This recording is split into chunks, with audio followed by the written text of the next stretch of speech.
Foi a maurunga o nika e Afioga.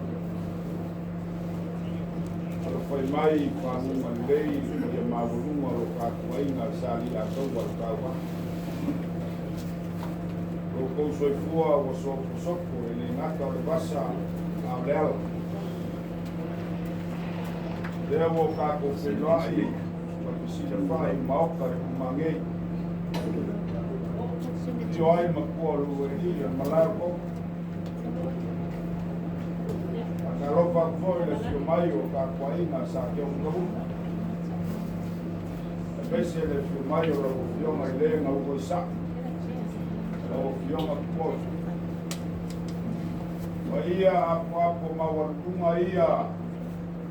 Le ngafa o kangaloma kua mukaro le ake kuhu Lisona. O whai arupea. Ngere e mamunika ai o kakuainga. Ako whapelea. Maka whakarawa. Su mai. A fio mai para mai au. O maurunga o kakuainga. Ai maurunga o itai au. O mai ane. Nukua e maro e pio mai a kuroa.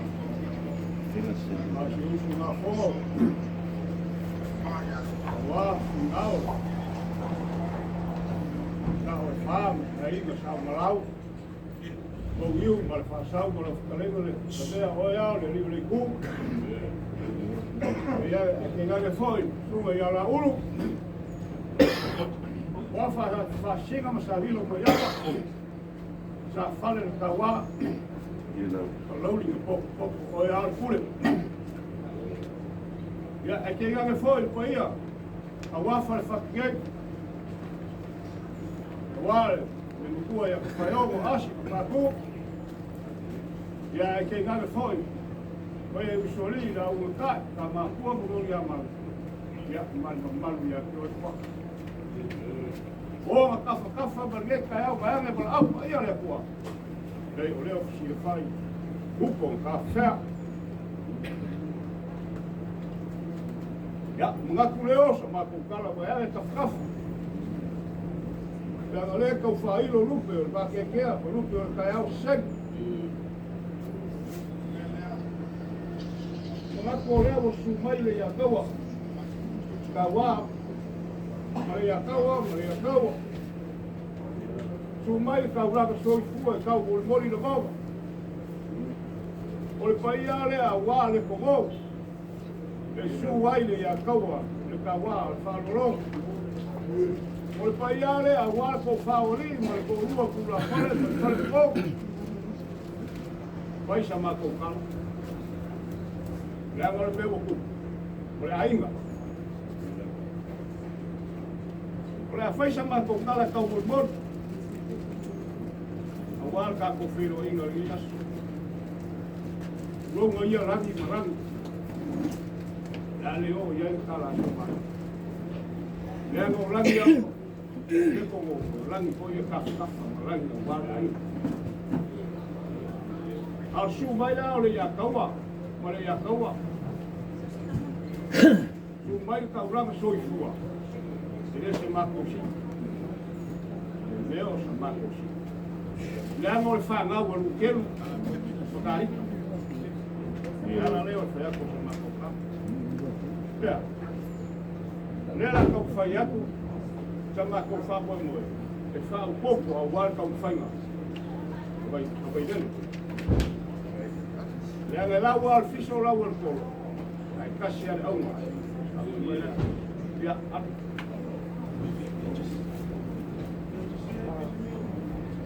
kasi la toba ko wa fo ka ko mo mo kai sia ya surumba la ko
Wa kapisa umangei o moleaso fifia o Tagaloamatua. O si foi fala o le sunga le akawa le kawa. Maonga fioi. Si failo le lukua o e na kuku mai sumaki. O mamele tora aule. O mako papelea. Seu konga marselengi whaakai.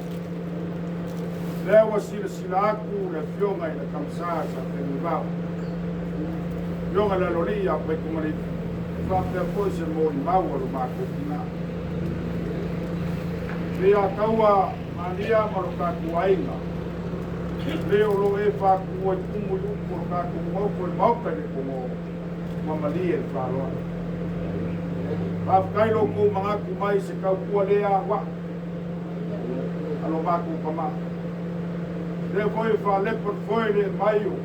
Fa fiori. Yo makabui, makabui. E mai se le fio mayo le fionga i kupolo lengo ko sao. E iai le kaopi. O ngei kua ka kuainga. Kaopo mai whawa. Se maea koe sa unginga o kako kamaine soma kai au. Kako whenoi. Kako whaulave pai pakas. Kele kiki. Aia mapang whamaine no.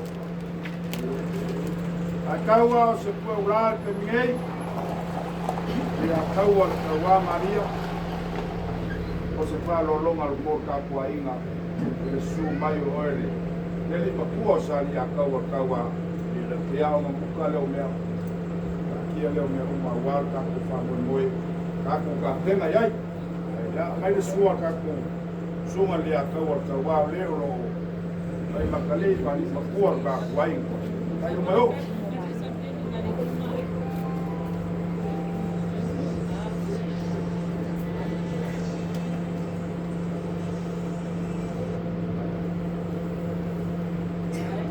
Mai lolo ngama lo kawai e la e aku ke palangi. Ya la komsa le fuwa. Mafsinga ka pau mat papala le le ali. O sua ka sua lua mustisu.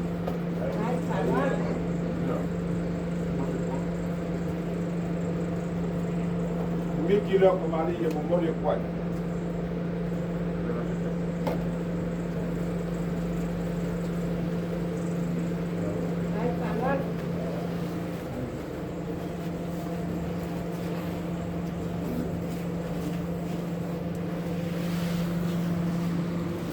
Se lau kala e ave ku e ako lompu sunu e ako.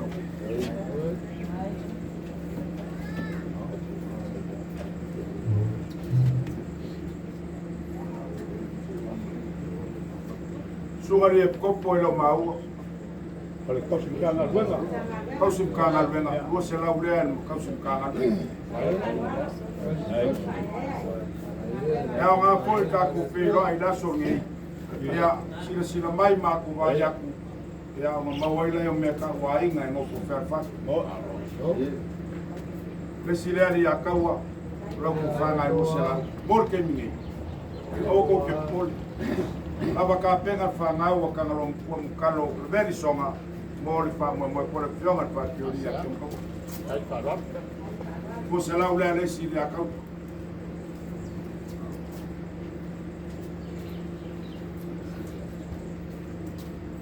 Mose lau ka la lea lesi ri a kaua. Ave mose lau le oia seu. Leva o fie whalong longo I lau launga seu. Ia. Ave mase se lau ka la ia awa pāu. Ia, ave se lua se lau ka la wā kamaikai o ka kuai na mai mamu. Ia, ngisi vaenga o lea ka ok. Lea lo mai taku whaia lea so taku te maa. Mako upuia malanganga e kumu fia man whaloalo. Ia. Ia taua, me mau kingoa le kou sumai le whaia se breakfast o kaya. Kou se lau ka la lea what breakfast.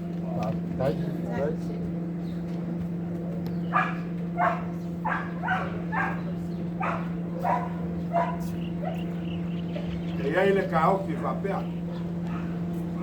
Ka kuku mai ang po le whionga ka malori e whape fui le doa inga mani whangau. O sumai fui a inga sa mukalo, sa lufaka. Whape fui la inga sa kangaloa makua. Pale whiangai o mukalo le whionga ya kiri. Olong pale whiangai lea. Pale whiangai o kangaloa makua o le whionga ya makonga. O le whionga le samlau. O le pale whiangai o ke mkavui o le whionga ya sangoe. Pika yangi. Walu se whako whala inga I inga. Rea la ua mangaku ai. O le alafo aku kausinga o le whionga le kangaloa makua. O le whionga le kapu I lau sunga le a kaua ka wā. Kako a inga me mangungu maku whalolo. I se a wale kausinga o le sao. Kako kama. Ia peo maku upu ia mananganga whaloalo. Ai whaloalo. Paolo. Maria ke mo kavoi mo kupola marka kwa inga. Nanga lele faya se breakfast. Or ko se lau ka la le breakfast ka kwa inga. Ala ngale strawberry. Ave benga oya kupola mo kavoi wase. Kia ka kwa inga ni kaya. Ya mako ukuya. Ya, lela po wa kusunga ya kawa.